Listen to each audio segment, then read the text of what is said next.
Warning. The following episode of DJ Valentine has issues, contains harsh language, violent imagery, descriptions of sexual situations, two rather odd references to Greek mythology, which is quite impressive for someone with a limited education, some screaming, some sobbing, some bitching, some moaning, a couple obvious cries for help, but above all else, the nerdy lamentations of a grown man, upset with adaptations of other grown men, flying around in brightly colored tights and capes. Listener discretion is advised. If you've got an issue, here's a tissue. Your Valentine, he doesn't have a wife or a girlfriend, but he clearly has issues. That guy has definitely got some issues to work out. DJ Valentine? Man, that guy has issues. Clearly has a number of issues. Clearly has issues. Multiple issues. DJ Valentine has issues. DJ Valentine has issues. Hey kids, I'm certainly DJ Valentine, and I certainly have issues.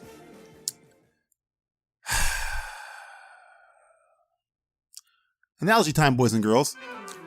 Hey, you know the kid in class that just doesn't get it? No matter how hard they study, no matter how hard they try, they just don't get it. Fails the quiz, fails the assignment, fails the class. Warner Brothers DC isn't just that. You stupid, ignorant son of a bitch, dumb bastard! Jesus Christ, I met some dumb bastards in my time, but you outdo them all. Get over there! Hey, you know the guy who meets the girl he's really into, a girl that appears to really be into him. So he does what he can to solidify that relationship, buys her flowers, wines and dines her, declares his feelings, but then, inexplicably, in a moment of weakness, fucks her sister. Warner Brothers DC isn't just that. Sorry, I know that you disapprove of swearing, so I'll sort that. F fuck. Hey, you know the child born of privilege? Silver spoon so far down his fucking mouth it's coming out of his ass? With all the opportunity and promise in the world, no stress, no hardships, nothing but clear blue sailing into becoming whatever he wants to be. But what he ends up being is a charred corpse wedged inside a smoldering sports car upside down in a ditch along the French countryside after a wild night of drugs, drinking, and unprotected sex with some medium-priced hookers covered in more sexual transmitted abbreviates than, say, a New Jersey public toilet. You know, they're hookers, so it's fine. That's Warner Brothers DC. A company that manages to not only shoot themselves in the foot time and time again, but have that bullet ricochet off their metatarsal and fly back into their own fucking temple. And everybody's okay with this? Did I miss something? I mean, have you been paying attention? Not just recently, for decades now. What is wrong with you all? Is your idiot brain getting fucked by stupid? It's not rhetorical. Answer me. No, my idiot brain is not getting fucked by stupid, sir. Then go and do your only job and find out what the fuck is going on, Ashley. Let me see if I have this right. Forgive and bear with me. The details may be a little foggy in my mind. You ask Christopher Nolan to shepherd in this new DC Extended Universe. He flat out says no.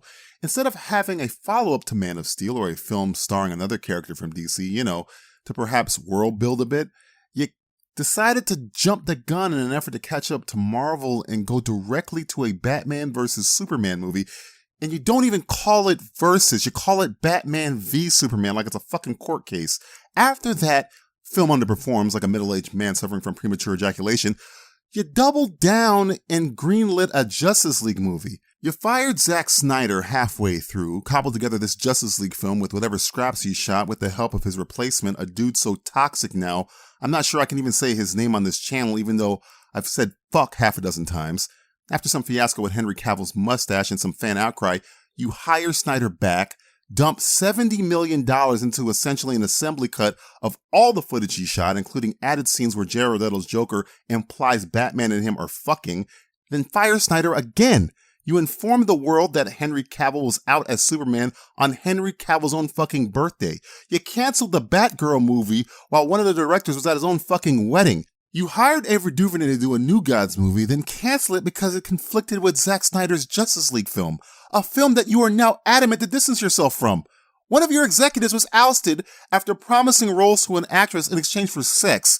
Two of the stars of your Justice League film publicly reveal gross misconduct on the set by the replacement director who shall not be named. Another star of the Justice League film is revealed to be a handsy, kidnapping, crazy person run amok in Hawaii. Another star of the Justice League film, and now Aquaman film, is revealed in court to be an abusive liar who shit on Edward Scissorhands' bed. You hired Matt Reeves to do the Batman, lost him in the process due to your attempt to wrestle away creative control, caved and hired him back due to your fear of fan backlash again. He then makes you arguably the greatest Batman film ever, which currently sits in your top 20 highest grossing films ever, and you hem and haw about greenlighting the sequel and spin-off series. You canceled a Scooby-Doo movie for a cash grab, which I guess is apropos since that is the motivation about 90% of the villains in every Scooby-Doo cartoon. And trust me, I'm leaving shit out. It's all inconceivable. Truly, you have a dizzying intellect. Wait till I get going! You're folding up HBO Max, who most think is the best streaming service, by the way, into Discovery Plus, pulling back from scripted content in favor of reality fucking TV shows? Why, David Zaslav? Why? You know the thing that they have in common? They're cheap. Since Man of Steel has come out, we've had 3 presidents, 1 global catastrophe, 4 Tom Brady Super Bowl wins. Lady Gaga became a household name as a singer, then as an actress, then by winning an Oscar, now by being cast as Harley Quinn in the same DC fucking universe. Wanda Maximoff, the Scarlet Witch, had enough exposure in that time to be a villain, then a hero, then get a TV show, then become a villain again in somebody else's fucking movie. That doesn't seem fair. We've had more Venom movies than Superman movies. We've had more Ant-Man movies than Superman movies. We've had more Suicide Squad movies than Superman movies. We've had more Doctor Strange, Kick-Ass, Kingsman, Miles Morales, and Spider-Man movies than Superman movies. We've had more Rocky spin-off movies than Superman movies. We've had more Ghostbuster reboot movies than Superman movies. We've had more Unbreakable movies, a comic book movie, not based on the comic book, but centered around deconstructing what comic books are. You know, comic books like Superman. More of those movies than Superman movies. How is Superman, of all people, in hell? I'm going to hell. Wow, Adolf Hitler? Al Capone? John Wilkes Booth? Hey, what are you doing here? I killed a hooker. She made a crack about me being faster than a speeding bullet, so I ripped her in half like a phone book. And why? Because Warner Brothers DC executives reportedly don't know how to market him? Meanwhile, Marvel has figured out a way to market a talking fucking tree and a raccoon, so much so one has an animated series coming out while the other is a central focus of the trilogy-ending third Guardians film. I've had a lot of folks try to kill me over the years. I ain't about to be brought down by a tree and a talking raccoon. What's a raccoon? What's a raccoon? It's what you are, stupid. Ain't no thing like me except me. Warner Brothers DC, whatever the fuck you're calling yourselves, Discovery, I can't even make fun of you. I'm worried. I don't know if this is the Greek tragedy of Sisyphus pushing a boulder up a hill in hell for all eternity, or Prometheus getting its liver eaten by crows only to have it grow back to be eaten again. What is this company? How can you be a fan of it? Why? You know, a lot of people ask why. Why treat the customer this way? Why? Because fuck them, that's why. I'm admittedly a Marvel fan, despite their problems, and there are many. I grew up on Marvel, but I do love and respect most of the characters in worlds and work done by Warner Brothers DC in the past. I see the potential these properties have. I just wish the people who own the rights to them did too. Suck it, Warner Brothers. Suck it. Wow. His words, not mine. But yeah, suck it, Warner Brothers. Literally, as I was rage recording this episode, Warner Brothers DC was having their annual shareholders meeting announcing things. One thing they announced that made me laugh, other than women preferring unscripted content over men, was they had a 10-year plan for their DC universe. Do you, listener at home, think that anything these executives promise is gonna come true in a decade?